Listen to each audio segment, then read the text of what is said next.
Samantala dahil naman sa kontrobersyal na flood control projects, papasok na ang Bureau of Internal Revenue o BIR para ma-audit ang mga contractor na sangkot sa bilyong-bilyong pisong proyekto.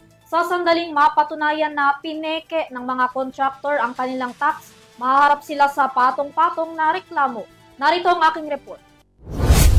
Halungkatin na rin ngayon ng Bureau of Internal Revenue o BIR ang tax returns at payments ng mga contractors na sangkot sa maanumalyang flood control projects. Ayon kay BIR Commissioner Romeo Lumagi Jr., agad niyang inatasan ang mga opisyal ng kanilang tanggapan at kinauukulang ahensya na magsagawa ng parallel audit.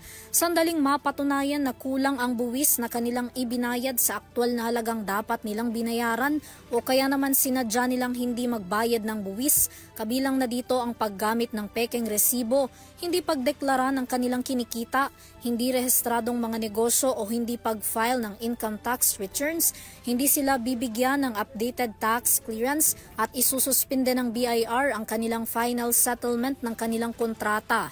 Madidiskwalipika rin sila sa kahit anong proyekto ng gobyerno. Ang mga ghost project naman sa flood control projects ay hindi rin kikilalanin ng BIR.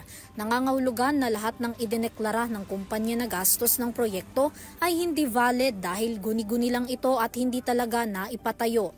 Magkakaroon naman ng tax deficiencies, penalties at interest ang sinumang mapapatunayang responsable sa naturang ghost project. Titiyakin naman ng BIR na ang pag-aaksaya ng mga ito sa buwis ay may katapat na kaparusahan. Hinikayat naman ng ahensya ang publiko na ipagbigay alam sa kanila ang mga contractors na iresponsable sa pagbabayad ng tamang buwis. Para sa EuroTV News, Vanessa Cleofas sumasaludo sa bawat Pilipino.